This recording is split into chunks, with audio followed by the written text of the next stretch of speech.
할렐루야. 예. 하나님을 향한 간절한 소망과 또 사모함이 우리 영에 충만하기를 축복합니다.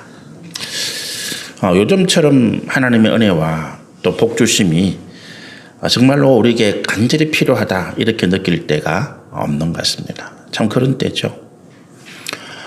제가 우리 송년 메시지 참 우리가 다사다난한 한 해를 지나고 있습니다라고 메시지를 목사님들이 보내니까 그 중에 어떤 한 분이 제게 이런 답장을 보냈어요. 다사다난한 게 아니고 참 혼란스럽고 험악한 세월을 지냈다. 그게 맞는 이야기죠, 그렇죠? 다사다난한 정도가 아니라 우리가 상상하지도 못했던 일들이 정말로 우리 지난 한 해에 일어나고 우리를 불안하게 하고 염려하게 하는 일들이 우리에게 참 걱정을 끼친 그런 해였습니다. 그러면서 우리가 자연스럽게 하나님 앞에 기도할 수밖에 없는 상황이 되죠. 이것을 우리가 어떻게 할 수 있는 상황이 아니니까 우리가 통제할 수 있는 상황이 아니잖아요. 내가 힘을 쓴다고 뭔가 바뀔 것도 아니고 또 이게 뭐 돈으로 해결될 문제도 아니고 그래서 우리가 오직 하나님의 은혜 또 하나님의 간섭하심 하나님의 역사하심만 우리가 간절히 간구할 수밖에 없던 그런 시간들이었습니다. 그러면서 참 우리가 이 은혜를 사모한다는 게 얼마나 중요한가, 우리가 기도할 수 있다는 게 얼마나 중요한가라는 것을 다시 깨닫게 된 거죠. 하나님이 사모하는 영을 만족하게 하신다는 것을 다시 깨닫는 참 귀한 시간이었고, 우리 시편 81편 10절에 기록된 말씀처럼 하나님께서 우리의 입을 크게 열라라고 말씀하시면서 내가 채우겠다. 하나님을 향한 우리의 소망, 하나님을 향한 우리의 간절한 기도, 그것이 크면 클수록 깊으면 깊을수록 하나님께서 채우시는 것도 많더라. 그래서 다시 한번 여러분이 축복합니다. 하나님을 향한 간절한 소망과 사모함이 우리 영에 충만하기를 축복합니다. 1절, 2절의 말씀에 보면 이제 사무엘이 다스리던 시대입니다. 이 사무엘 7장 이 말씀은 사무엘이 이스라엘의 사사로서 또 제사장으로서 선지자로서 역할을 하던 그런 시대인데, 이 시대가 어떤 시대인가 하니까 이제 블레셋의 어떤 지배를 받던 그런 시대예요. 우리가 이제 구약 시대의 사사 가운데 사사기에 기록된 마지막 사사가 삼손이죠. 근데 삼손이 태어나던 그 시절부터 이미 이제 블레셋이라고 하는 이 해양 민족에게 이스라엘이 철저하게 굴복하고 탄압당하고, 또 이 블레셋 민족들이 추수철만 되면 달려와서 이제 그 수확물을 탈취해가고 강탈해가는 이런 일들을 하다 보니까 굉장히 고통받았던 그런 시절을 최소한도 100-200년 가까이는 그렇게 살아온 것 같습니다. 삼손이 하나님께 사명을 받아서 이스라엘 민족을 구원할 그런 사명을 받았지만 그가 교만하고 범죄함으로써 그 사명을 잃어버리죠. 그래서 사실은 삼손 이후로 실제로 블레셋에게 대적할 수 있는 그런 힘을 다 잃어버렸다. 그런 상황이었습니다. 그런데 그나마 이스라엘의 마지막 희망, 소망, 그것이 뭔가 하니까 하나님께서 그들과 함께 계시다라고 하는 의미됨이었어요. 블레셋의 침략이 아무리 거세고 그 강탈의 그 행포가 아무리 크더라도 이스라엘 민족들이 그걸 견디고 이겨낼 수 있었던 힘이 어디 있는가 하면 하나님이 우리와 함께하고 계신다. 하나님이 우리와 함께하고 계시기 때문에 반드시 하나님께서 우리의 고난, 우리의 환난을 구원해 주실 것이다. 이 블레셋을 물리치고 우리를 구원해 주실 것이라는 그런 희망을 가질 수 있었다는 거예요. 그런데 그 희망마저 빼앗기는 사건이 일어납니다. 그게 이제 우리가 사무엘상 2장 3장에 보면 엘리라고 하는 제사장 시대에 엘리가 역시 이제 사사로서 이스라엘 백성들을 다스리고 또 제사장으로서 하나님 앞에 제사장 역할을 감당하는 그런 사람이었는데, 엘리 가문의 그 죄악 때문에 하나님께서 이 블레셋에게 하나님의 법궤를 빼앗기도록 만듭니다. 블레셋과 이제 이스라엘이 전쟁이 났는데 이스라엘이 계속 지는 거예요. 계속 지다 보니까 이스라엘 군대의 지휘관들이 이게 왜 우리가 자꾸 지냐? 하나님 우리와 함께 하시는데 왜 우리가 자꾸 지느냐? 그런 의논을 하다가 그 중에 한 사람이 이런 이야기를 합니다. 하나님의 임재의 상징, 하나님이 우리와 함께 계시다는 그 상징이 법궤인데 하나님의 말씀이 담겨 있는 그 법궤가 하나님이 계시다는, 하나님의 임재에 계시다는 상징물인데 이 법궤가 지금 우리 진중에 군대 싸우고 있는 우리 군사와 함께 하지 아니하고 그 지성소에 있다. 그러니까 하나님이 임재하는 그 상징인 법궤를 모셔와서 우리 진중에 우리 군사 가운데 두면 우리가 반드시 하나님의 능력으로 이길 것이 아니냐 이런 생각을 하게 돼요. 그래서 급히 사람을 보내가지고 법궤를 옮겨와 달라 이렇게 얘기합니다. 그런데 이 엘리 제사장이 굉장히 우둔하고 우매한 사람이었습니다. 하나님의 법궤는 지성소를 떠나면 안 돼요. 그리고 하나님의 법궤를 그렇게 마음대로 움직일 수 있는 것이 아닙니다. 그 자체가 하나님을 굉장히 모독하고 하나님에 대한 굉장한 그 죄악이거든요. 그런데 이 우둔하고 어리석은 엘리 제사장을 비롯해서 그 가문의 아들들이 이제 법궤를 메고 이스라엘 군대 진영으로 갑니다. 법궤가 이스라엘 군대 진영으로 들어오니까 이스라엘 군대 군사들의 사기가 막 올라가는 거예요. 함성을 지르면서 야 이제 하나님 우리와 함께 계시다. 우리가 이번에는 반드시 이 블레셋을 이길 수 있다. 뭐 그렇게 막 사기가 올라가니까 이번에는 블레셋 사람들이 깜짝 놀라는 거예요. 저것들이 맨날 전쟁에 쳐서 수굴에 있더니만 갑자기 왜 저것들이 사기가 올랐지? 알아보니까 여호와의 법궤가 이스라엘의 진중에 들어왔다라고 하는 걸 알게 된 거죠. 그런데 이번에는 이 블레셋 군대가 기가 죽어야 되는데 거꾸로 야 우리 힘을 내자. 이스라엘의 하나님이 지금 그들과 함께 하는데 우리가 질 수 없다. 우리가 더 힘을 내고 용기를 내서 이기자. 뭐 이렇게 오히려 거꾸로 이제 블레셋 군대가 힘을 모으고 단합하게 되는 거죠. 전쟁이 났는데 그 전쟁에서 이스라엘 군대가 대패를 합니다. 수만 명이 죽임을 당하고 하나님의 법궤마저도 빼앗기게 돼요. 그 소식을 들은 엘리 제사장이 이제 나이가 많고 비둔해서 깜짝 놀라서 일어나다가 쓰러져서 목이 부러져서 죽게 됩니다. 그리고 이제 엘리 제사장이 며느리도 아이를 낳다가 그 아이를 낳는 그 순간에 하나님의 법궤가 빼앗기고 이스라엘 군대가 패망하고 자기의 남편이 죽었다는 소식을 듣게 되고 이제 그 산고 가운데 아이를 낳으면서 죽어요. 아들을 낳는데 그 아들을 이름을 이가봇 이렇게 이야기합니다. 그 말이 뭔가 하니까 하나님의 영광이 우리를 떠났다. 하나님 우리를 버렸다. 이 말을 해요.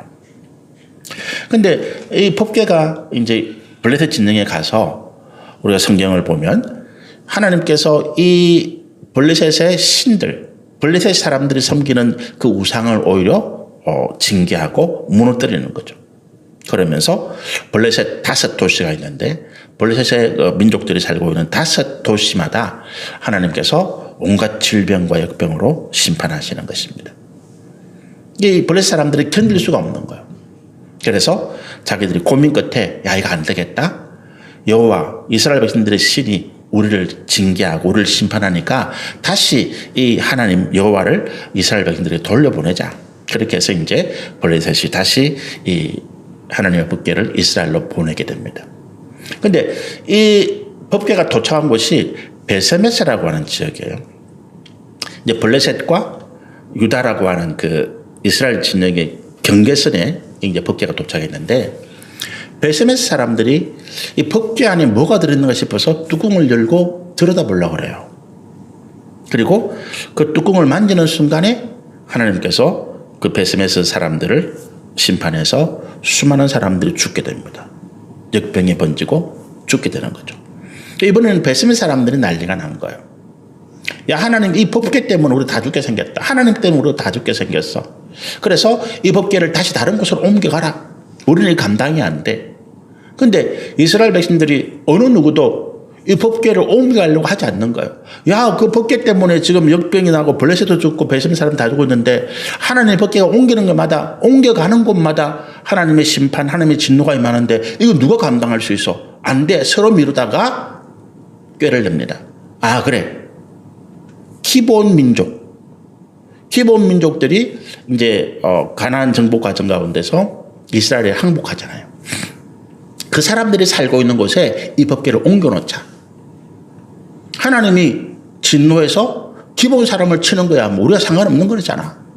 그래서 이 법궤가 기럇 여아림이라고 하는 기본 사람들이 살고 있는 도시로 옮겨갑니다. 기본 사람들은 이게 뭐 어쩔 수 없는 거지. 자기들은 그 항복해서 포로처럼 노예처럼 살고 있는데 하나님의 법궤가 와서 거기서 자기들이 어떤 뭐 고난을 당하더라도 어쩔 수 없는 상황에 대해서 마지못해 이 법궤를 받아들입니다. 근데 1절에 보니까 기럇 여아림 사람들이 와서 여호와의 궤를 옮겨 산에 사는 아비나답의 집에 들어놓고 법궤를 가져가라 그러니까 이제 기다리는 사람들이 와서 법궤를 옮겨갑니다. 그리고 아비나답이라고 하는 사람의 집에 옮겨놓습니다. 그런데 이 아비나답이라는 사람이 굉장히 지혜로운 사람이에요. 법궤가 자기 집으로 옮겨온다는 것을 들은 순간에 그가 이 법궤를 맞이할 준비를 합니다. 법궤를 맞이할 준비가 뭐냐 하면 그 집을 정결하게 하고 하나님의 거룩하심의 임재가 그 집 안에 있을 수 있도록 준비하는 거죠. 모든 더러운 것들을 깨끗하게 치우고 자기 아들 가운데 한 명을 거룩하게 구별해서 마치 제사장처럼 그 법궤를 지키고 그 법궤 앞에 예배드리는 일들을 행해나가는 거죠. 그 세월이 20년이 지나갑니다. 그런데 이 법궤가 옮겨간 지역마다 블레셋이든 또 베세메스든 하나님이 진노하고 하나님이 심판하셔서 역병으로 사람들이 죽어나갔는데 기럇 여아림에 가서 이방 사람 그 지역에 하나님의 법궤가 임하는 20년 동안에 오히려 기럇 여아림에 하나님의 은혜와 복이 내리는 거예요. 사람이 죽기는커녕 병든 가축들이 살아나고 농사가 잘 되고 질병이 없어지고 기후가 좋고 이런 일이 나는 것입니다. 20년을 지켜본 거예요. 그러다 보니까 이번에는 어떻습니까? 이스라엘 사람들이 다시 법궤를 가져와야 되겠다 이런 생각을 하게 되는 거죠. 그게 2절 말씀 가운데 이스라엘 온 족속이 여호와를 사모하니라 이런 표현을 썼어요. 법궤가 다시 돌아와야 돼. 기럇 여아림 그 기본 족속들 가운데 있는 이 하나님의 법궤를 우리가 다시 옮겨와야 돼. 이거를 간절히 원했다는 표현이 온 이스라엘 족속이 여호와를 사모했다 이런 표현을 했어요. 그런데 그 마음의 동기는 뭡니까? 욕심이잖아요. 탐욕이잖아요. 베세메스가 하나님의 심판 가운데 수많은 역병으로 사람들이 죽었던 것은 그들의 죄악 때문입니다. 하나님의 법궤 거룩한 하나님의 상징 그것을 죄인된 인간이 접근했다는 거예요. 여러분 하나님께서 죄인과 죄와 충돌하잖아요. 하나님의 거룩하심은 이 땅의 죄악과 충돌합니다. 그 충돌의 결과가 뭐냐 하면 심판이고 하나님의 진노고 그로 인한 이 땅의 멸망이에요. 우리가 이 땅의 마지막에 멸망의 역사가 있다는 것을 성경을 통해서 알고 있습니다. 왜 그러느냐? 마지막까지 하나님께서 이 땅의 마지막 심판의 때까지 이 땅의 죄인들이 회개하지 않기 때문에 그렇습니다. 그리고 예수님께서 이 땅에 재림하실 때에 그 거룩하신 하나님이 재림하시는데 이 땅의 죄악과 충돌하는 거예요. 그 충돌의 결과가 뭐냐 하면 이 땅의 모든 죄인들, 모든 죄악이 멸망하고 무너지고 불타고 사라지는 것입니다. 우리가 하나님을 만난다라고 할 때 하나님께서 우리와 충돌하지 않도록 예수 그리스도의 보혈이 우리를 덮고 있다고 말씀을 드렸잖아요. 지금이 은혜의 시대라고 이야기할 때 우리가 죄가 없기 때문에 은혜의 시대가 아닙니다. 우리는 여전히 범죄하는 가운데 살고 있습니다. 목사인 저도 제가 지난 한 해 동안 일들을 되돌아보면서 내가 참 하나님 앞에 서원하고 약속하고 내가 하나님 앞에 이렇게 결단하는 일들이 참 많았는데 그것을 제대로 실천하지 못하고 그것을 제대로 충성되게 감당하지 못한 것들이 많더라고요. 그게 뭡니까? 우리가 다 허물과 죄악이잖아요. 제가 뭐 어떤 것에 욕심을 내고 또 어떤 사람을 시기하고 질투하고 원망하고 불평하는 마음들 가지고 있을 때 그게 죄악이거든요. 목사인 제가 죄가 없다고 말할 수 없습니다. 저도 죄인인 거죠. 근데 제가 왜 이 자리에 설 수 있었습니까? 대언하고 여러분을 위해서 축복 기도하고 그런 일들을 할 수 있겠어요? 예수 그리스도의 거룩한 보혈이 나를 덮고 있기 때문이다. 내가 죄인임에도 내가 하나님 앞에 멸망하지 아니하고 하나님의 징계와 심판으로 죽지 않은 이유는 예수님의 거룩한 보혈이 나를 덮고 있기 때문이다. 이것이 은혜다라고 하는 것입니다. 이것이 은혜인 것입니다. 여러분, 우리가 하나님을 사모하는 열심이 크면 클수록 하나님께서 우리를 은혜로 채우신다 말씀드렸습니다. 욕심과 욕망이 큰 건 아니에요. 욕심과 욕망이 크면 하나님의 진노와 심판이 그만큼 더 커집니다. 우리가 하나님을 향해서 우리의 소망을 크게 가지고 우리가 하나님을 향해서 사모하는 마음이 간절하다고 이야기할 때 그것이 어떻습니까? 정결함이 준비가 되어진다는 것. 그런데 이스라엘 백성들이 하나님을 사모하는 마음, 열심은 컸지만 그들이 어떻다고요? 욕심과 정욕 때문에 이 하나님의 법궤를 원했다라고 하는 것입니다. 그러니까 3절에 보면 사무엘이 이런 이야기를 해요. 사무엘이 그 상황을 사무엘이 아주 영적인 능력이 뛰어나고 그가 아주 순결하고 하나님의 거룩한 종이기 때문에 이 상황을 이해하고 있는 거죠. 이스라엘 백성들이 20년 동안 그들도 보지도 않던 그 법궤를 왜 지금 와서 다시 우리에게 돌려달라고 우리에게 다시 옮겨오자고 이야기하고 요청할까? 이 백성들 가운데 있는 정욕과 탐욕 때문이다. 기란자린 사람들이 하나님을 섬기고 하나님 앞에 진실한 마음으로 예배하는 그 때문에 하나님이 그들에게 복을 주신 것을 이 이스라엘 백성들이 시기하고 또 하나님의 그와 같은 복을 정욕으로 구하고 있다는 것을 알게 되는 거죠. 그러니까 3절에 사무엘은 어떻게 이야기합니까? 이스라엘 온 족속에 말하여 이르되 만일 너희가 전심으로 여호와께 돌아오려거든. 지금 이스라엘 백성들은 하나님의 법궤를 자기에게로 가져와 달라고 이야기하는데 사무엘은 뭐라고 이야기해요? 너희가 하나님께로 돌아오기를 진짜 원한다면 이런 표현을 쓰잖아요. 반대를 표현을 쓰죠. 나는 지금 하나님의 복을 받기를 원합니다. 하나님께 복을 달라고 은혜를 달라고 그렇게 기도합니다. 그런데 하나님 이렇게 말씀하시는 거예요. 네가 진짜 나에게 돌아오려느냐? 다른 의미입니다, 여러분. 그렇잖아요. 나는 하나님을 내게로 끌어오려고 그래요. 근데 하나님이 이렇게 말씀하시는 거예요. 네가 진짜로 나에게 돌아오려고 하느냐? 이스라엘 백성들이 가지고 있던 그 정욕과 탐욕의 자리에서 그 죄악의 자리에서 너희들이 정말로 내게 거룩한 하나님이 계신 이곳으로 돌아오려고 하는 마음이 있느냐? 이렇게 물은 거예요. 다른 이야기죠. 우리가 하나님께 간구하는 내용과 하나님께서 우리 가운데 원하시는 이야기가 다른 것입니다. 동문서답 같은 이야기를 하고 있는 것. 그런데 이스라엘 백성들이 그 이야기를 못 알아듣습니다. 예, 원합니다라고 이야기한 거예요. 우리도 몰라요. 우리도 정말로 하나님 기도할 때 하나님께서 정말로 네가 원하느냐? 네가 정말로 내게 돌아오려느냐? 이렇게 물으시는데 우리는 대답합니다. 예, 나 그렇게 하고 싶어요. 아멘. 내가 기도하고 난 다음에 아멘 하는 거예요. 그러니까 사무엘이 다시 이야기합니다. 그렇다면 이방신들을 너희 중에서 제거해라. 이방신상, 이스라엘 백성들이 하나님을 섬기는 사람들인데 그들이 이방신들을 섬기고 있다는 거예요. 집집마다 은이나 나무나 쇠나 돌이나 이런 거를 깎아가지고 신상을 만들어 놓고 거기 보면 아스다롯이라고 하는 신상이 있잖아요.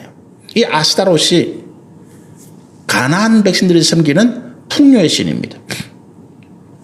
지금도 출토되는 가나안 지에 출토되는 이 신상을 보면 이 여신상인데 이 유방이 5개, 6개 이렇게 많아요. 이 뭐냐 하면 다산의 상징이에요. 다산의 상징. 농사를 지으면 한 해에 100배, 수십 배 소출 풍년을 얻고 또 목축을 하면 이 새끼를 수없이 많이 낳는 그렇게 복을 준다라고 하는 여신, 그 여신의 이름이 아스타롯이.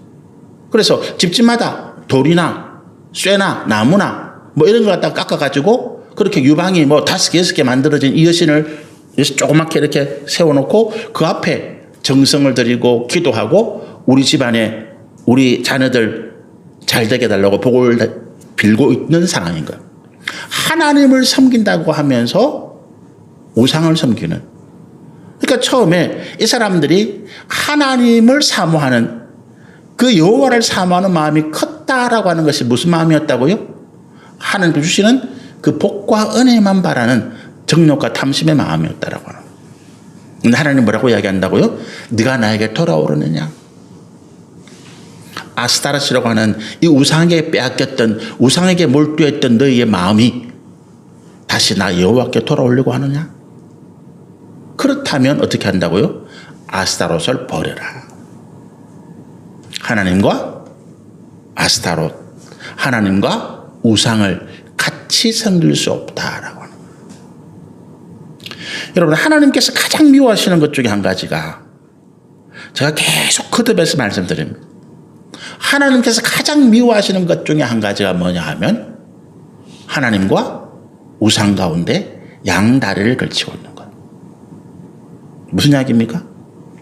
하나님께 기도해서 복도 받고 우상에게 기도해서 복도 받고 하나님 섬기고 하나님께 기도하니까 복을 준다니까 좋고 또 내가 이 부적을 사가 붙이고 또 내가 구슬하고 또 우상에 가서 절하면 이 우상이 이 부적이 내 모든 애군을 막아주고 내게 또 좋다 해주니까 좋고 좋은 게 좋은 거라고 하는 것입니다. 그런데 하나님이 가장 싫어하는 행위가 이거예요.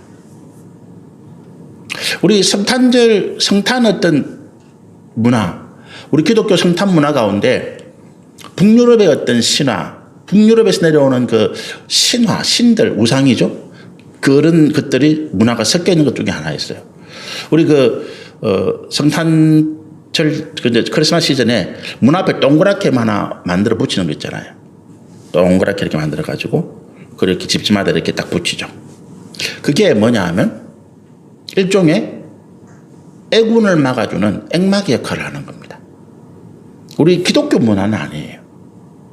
중세 유럽 천년 동안 로마 가톨릭의 어떤 역사를 거치면서 유럽에 있던 북유럽을 중심으로 하고 있던 또 영국이나 프랑스에 있던 전통적인 그 사람들이 가지고 있던 문화, 신을 섬기던 그런 문화, 그런 것들과 융합된 결과가 이제 그런 문화가 나타나요. 우리는 이제 장식으로 하니까 별 문제는 아닌데 실제로 중세 유럽 사람들은 하나님을 섬기면서 동시에 우리가 마녀 이런 거 있잖아요. 뭐 그런 주술사 그런 것들이 들어오는 악한 것들을 막기 위해서 그걸 갖다 붙였다는 거. 하나님을 섬기는 백성들이 그와 같이 하고 있다는 것입니다.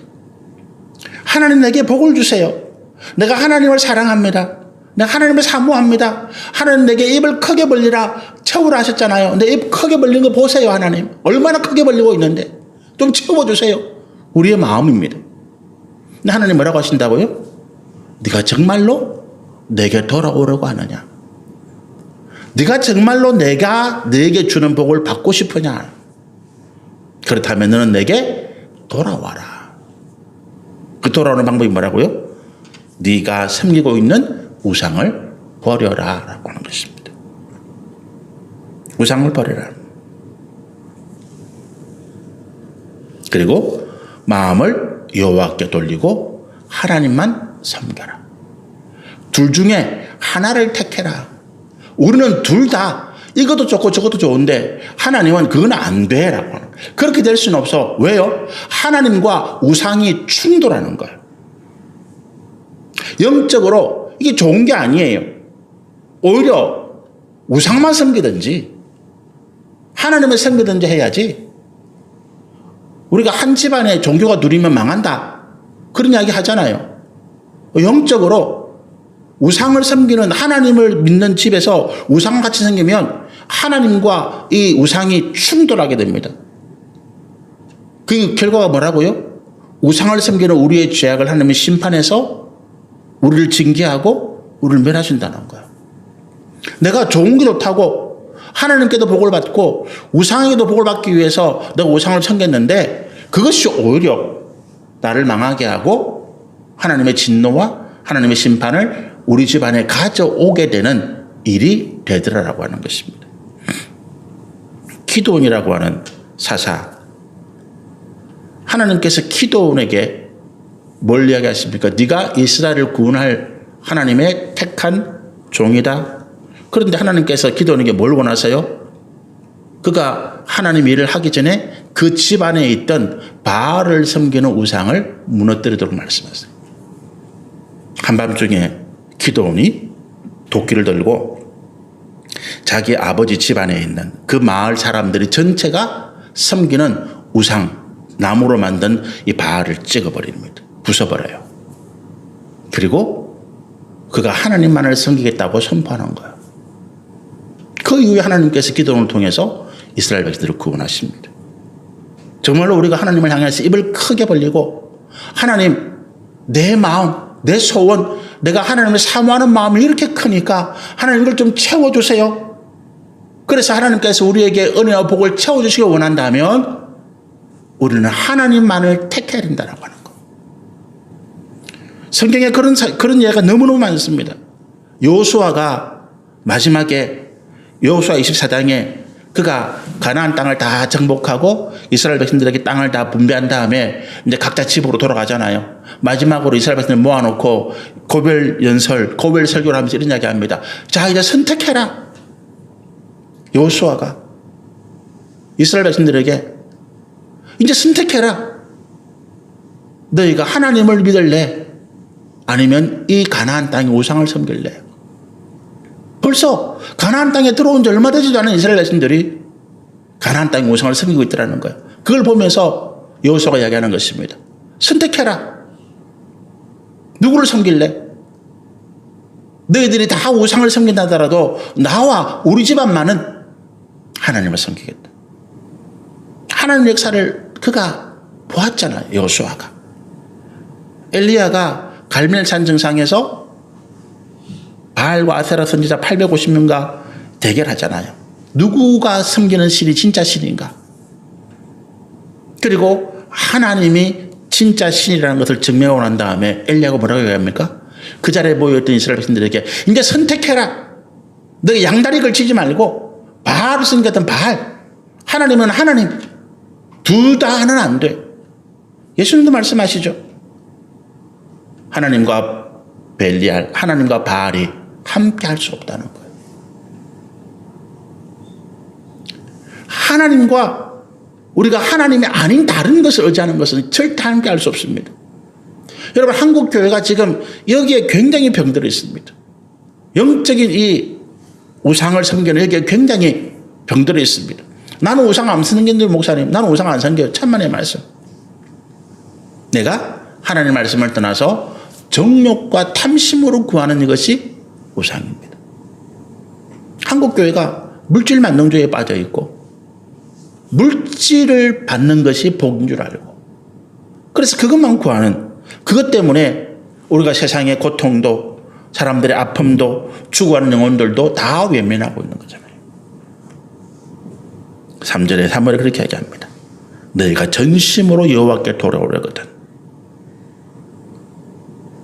저와 여러분이 전심으로 여호와께 돌아가게 되기를 소원합니다. 그러면서 이렇게 이야기해요. 3절 마지막에 재미있는 말씀이 있습니다.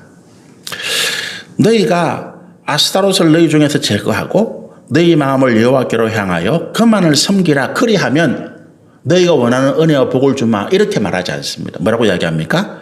너희를 블레셋 사람의 손에서 건져내시리라. 또 다른 이야기하죠. 이스라엘 사람들은 지금 뭘 원합니까? 하나님을 통해서 돈을 벌고 건강해지기를 원하고 가정이 평안하기를 원하는데 하나님은 뭐라고 말씀하신다고요? 블레셋 사람들의 손에서 너희를 구원해내리라. 왜 이게 하나님께 주시는 복일까요? 블레셋이 어떤 종족이라고요? 그들은 도시국가를 이루어서 사는 사람들입니다. 블레셋 사람들이 무역하는 사람들도 아니에요. 그들은 오직 약탈을 통해서 자기들의 것을 채웁니다. 가만히 있다가 이스라엘 백성들이 평상시에 놔둬요. 열심히 농사 짓고 열심히 목축하게 만듭니다. 그래서 농사가 잘 되고 목축에서 양이나 소가 많아지면 그 가을에 이 블레셋 군대가 쳐들어와서 이스라엘 사람들이 거두는 모든 것을 다 빼앗아가 버립니다. 자기들은 또 먹고 살아요. 약탈하는 민족들입니다. 이스라엘 백성들이 하나님의 은혜와 복을 받아서 농사가 굉장히 풍년이 들었습니다. 그런데 와서 빼앗아가 버리는 거예요. 농사를 지으면 뭐합니까? 그게 은혜가 아닌데. 농사를 지어서 대풍이 들었어요. 내 것이 안 되는데 그게 무슨 은혜겠습니까? 여러분, 내가 돈을 많이 벌었어요. 돈을 많이 벌었는데 그 돈이 내 것이 안 되고 그 돈 때문에 내가 고통당하고 그 돈 때문에 내가 어려움을 당한다면 이 돈은 내게 복이 아니라 원수예요. 돈이 저주죠. 그런 집안이 굉장히 많습니다, 여러분. 돈 때문에 남편 죽이고 아내 죽이고 돈 때문에 자식이 부모를 죽이는 일들이 너무나 많이 일어납니다. 여러분, 우리나라 그 법이 15세 미성년자에게는 그 사망보험을 못 들게 법이 만들어졌어요. 불과 만들어진 지 몇 년 안 됐어요. 5, 6년 전에 미성년자에게는 사망보험을 들 수 없도록 법으로 만들어 놨어요. 초등학생이 있다, 집에 자녀가. 내 부모가 이 아이 이름으로 사망보험을 들겠다. 법적으로 안 됩니다. 한 5년 전에 바뀌었어요. 그게 왜 바뀌었을까요? 부모가 아이에게 사망보험을 들어놓고 그 아이를 죽게 만든다는 거예요. 죽인다는 거죠. 실제로 그런 사건이 있었거든요. 한 어머니가 자기 아이가 이유 모를 어떤 그 괴질에 걸려가지고 계속되는 장염 설사로 아이가 죽어요. 근데 그 아이에게 마침 사망이 아니고 이제 의료보험이 있었어요. 질병보험. 그래서 병원에 입원할 때마다 입원비니 일당인 이런 게 나왔어요. 아이는 죽었는데 그 아이가 아프고 병원에 다니고 함으로써 돈이 몇백만 원, 1,000만 원 생겼다는 거예요. 근데 그 어머니가 입양을 해요. 입양을 하는데 그 입양한 아이가 똑같이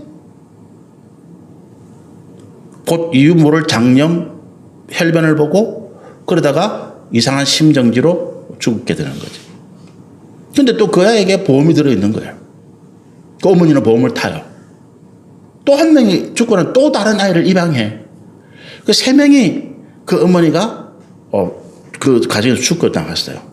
근데 한 보험조사관이 이 보험 청구를 보면서 이게 좀 이상하다는, 한 집안에 아이들이 유전병도 아니고 그것도 본인 아이 하나, 입양한 아이 둘이가 비슷한 정세, 비슷한 어떤 질병으로 똑같이 죽고 보험금을 청구했다?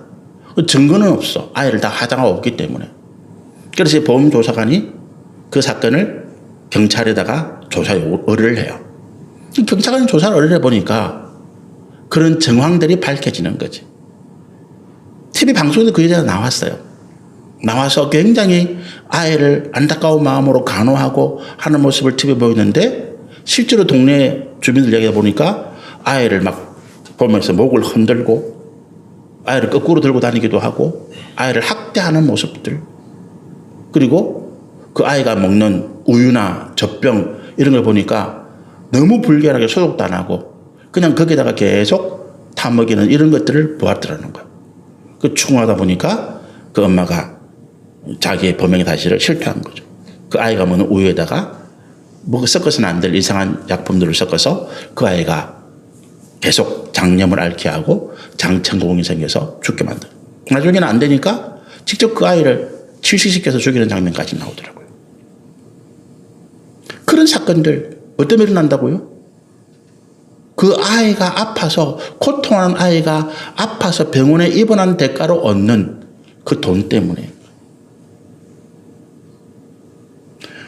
여러분, 우리가 돈이 많아서 좋은 게 아니고 하나님께서 우리 삶에 평안을 주셔야 이게 우리에게 은혜가 되고 복이 되는 것입니다.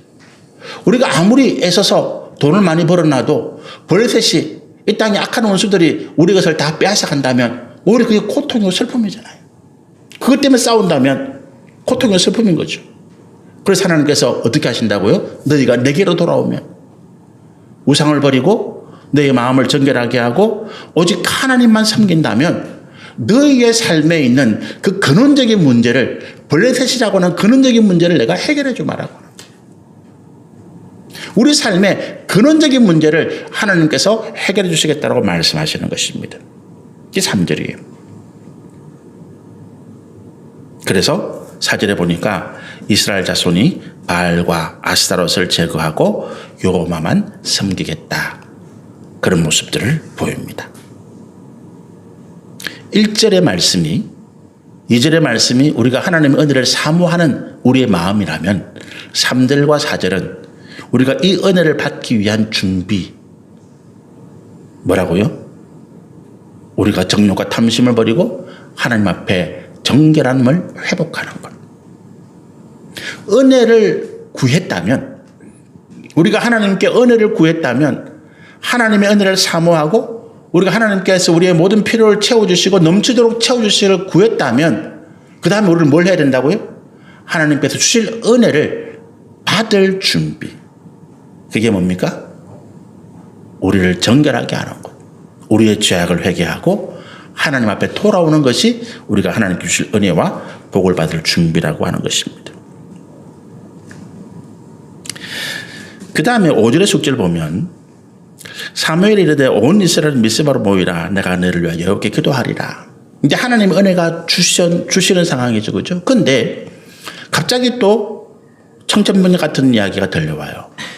블레셋 군대가, 블레셋 사람들이 이스라엘 백성들이 미스바에 모였다. 기도하러 모였는데 군대를 모아서 블레셋과 함께 전쟁하는 걸로 생각해서 블레셋이 먼저 군대를 일으켜서 이스라엘을 치러 오는 것입니다. 이스라엘은 전혀 전쟁할 준비가 안 돼 있는 거예요. 우리가 예상치 못한 어려움들이 우리 가운데 닥쳐옵니다. 이게 사단의 방해죠. 하나님 앞에 우리가 정결하고 거룩한 삶을 살아가겠다고 결단하면 그 다음에 반드시 따르는 게 뭐냐 하면 사단의 협박이에요.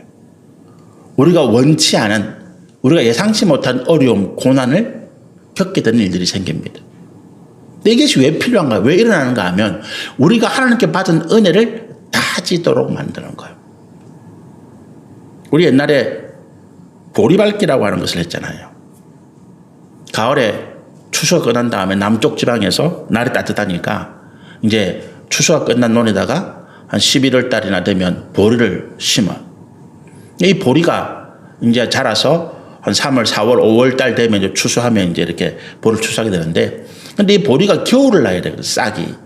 너무 많이 자라면 이 보리가 겨울에 동사를 하는 거야. 냉해를 입는 거지. 그래서 한겨울 1월달, 2월달 될 때까지는 이 보리가 싹이 조금밖에 조금만 나야 돼요. 많이 나면 안 돼. 근데 날씨가 따뜻할 때는 이 보리가 싹이 막 자라거든.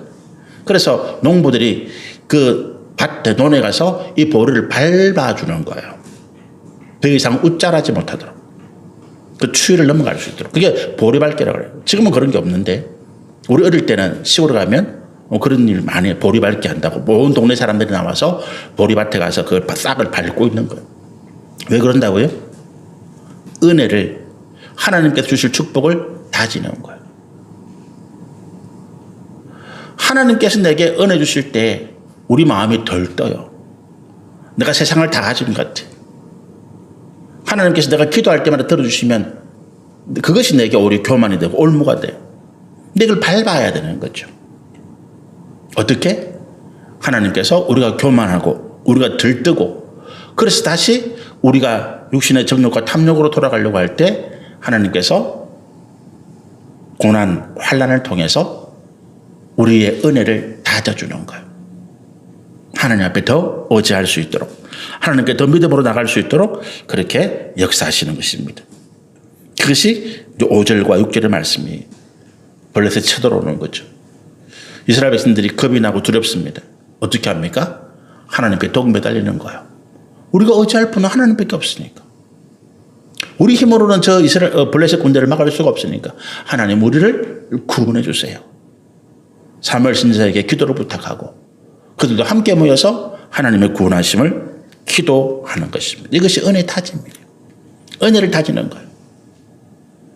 내가 하나님께 기도하고 하나님 앞에 성결한 마음을 가지고 그래서 하나님께서 내게 은혜를 주셨을 때에 거기에 만족하고 거기에 중단하지 말고 내가 계속해서 더 깊은 기도의 자리에 나갈 수 있도록 내 기도를 다지는 것입니다. 그렇게 되어져야 진정으로 하나님 주시는 축복이 승리가 우리 가운데 임하게 되는 것입니다. 7절에서 11절 말씀이 그렇죠. 블레셋 군대가 쳐들어왔습니다. 이스라엘 백성들은 칼도 없어요. 창도 없습니다. 싸울 무기도 없습니다. 군대도 없습니다. 그런데 하나님께서 그들과 싸우시더라. 하나님이 하늘에서 우레를 바랬다는 거야. 우레 소리인데 그것이 블레셋 군대에게는 하나님의 무서운 심판, 진노의 음성으로 들리는 것입니다. 똑같은 하나님의 역사인데 똑같은 하나님의 말씀인데 어떤 사람에게는 그것이 은혜의 말씀이 되기도 하고 또 어떤 사람에게는 그것이 무서운 하나님의 심판의 메시지가 되기도 합니다. 이유는 뭘까요? 내가 하나님 앞에 기도하고 하나님 앞에 그 은혜를 받을 그와 같은 준비가 된 사람, 그래서 기도를 다지고 하나님께 주신 은혜를 다지고 있는 사람들은 하나님의 말씀이 내게 은혜가 됩니다. 나를 승리케 하고 나를 위로하고 내게 힘과 용기를 주시는 말씀이 됩니다. 그런데 내가 교만하고 내가 하나님 앞에 진리의 말씀을 떠나서 정욕과 탐심으로 살아가는 자들은 그 말씀이 나에게 하나님의 진노와 심판의 메시지로 들리는 것입니다. 블레셋 사람들이 패하여서 스스로 도망을 달아가는 거죠. 10절에 보니까 사무엘이 번제를 드릴 때에 블레셋 사람들이 이스라엘과 싸우려고 가까이 오다가 그날에 여호와께서 블레셋 사람에게 큰 우레를 바라매 그들이 어지럽게 도망하고 이스라엘 앞에서 패했다. 그렇게 말씀하고 있습니다. 하나님께서 나타나시는 거죠. 우리가 기도하고 하나님을 의지할 때 하나님은 세상에서 우리를 해치려는 원수들에게 하나님의 능력과 권세를 나타내시더라. 에서가 야곱을 해치려고 군사 400명을 데리고 오다가 야곱이 하나님께 기도하는 그 한밤중에 하나님이 에서의 마음을 바꾸시는 거예요. 오히려 에서가 야곱의 보호자가 됩니다. 야곱이 밧다다림을 도망갈 때 하나님께서 그 외삼촌 라반을 추격하는 그 마음을 하나님께서 바꿔 놓으시죠. 아브라함이 애굽으로 도망가서 자기 아내 사라를 누이로 속입니다. 그리고 애굽의 바로가 사라를 취합니다. 누이니까. 근데 그 밤에 아브라함이 하나님께 회개하고 엎드려 하나님의 은혜를 구할 때 하나님께서 그 바로의 마음을 두렵게 합니다. 감히 아브라함을 손대지 못하게 합니다. 그게 하나님 역사예요. 우리가 기도할 때 하나님은 우리의 대적, 그들의 마음을 두렵게 만듭니다. 우리에게 문제를 주고 우리를 힘들게 하는 사람들의 마음 가운데 변화를 주어서 그들이 우리를 돕게 하고 그들이 우리의 협력자가 되도록 만드시더라. 오늘 우리 삶에 하나님의 능력과 권세가 나타나게 하시기를 소원합니다. 기도함으로 하나님의 능력과 권세가 우리 삶에 나타나게 하시기를 축복합니다. 하나님께 소망을 두고 하나님을 사모하고 우리의 죄악을 회개하고 성결하게 할 때 그런 역사가 원수가 변하여서 협력자가 되고 우리의 모든 문제가 해결되어지는 주의 은혜가 우리 삶 가운데 나타나게 될 줄로 믿습니다. 하나님 말씀하시는 거죠. 여호와께로 돌아가자. 저는 우리 2025년 이제 한 20분 지났네요. 2025년 올해가 우리 오늘 모든 나라와 민족이 또 우리가 하나님께로 돌아가는 그런 역사, 그런 하나님의 은혜가 있는 해가 되기를 소원하고 축복합니다. 우리 기도하겠습니다. 하나님 감사합니다.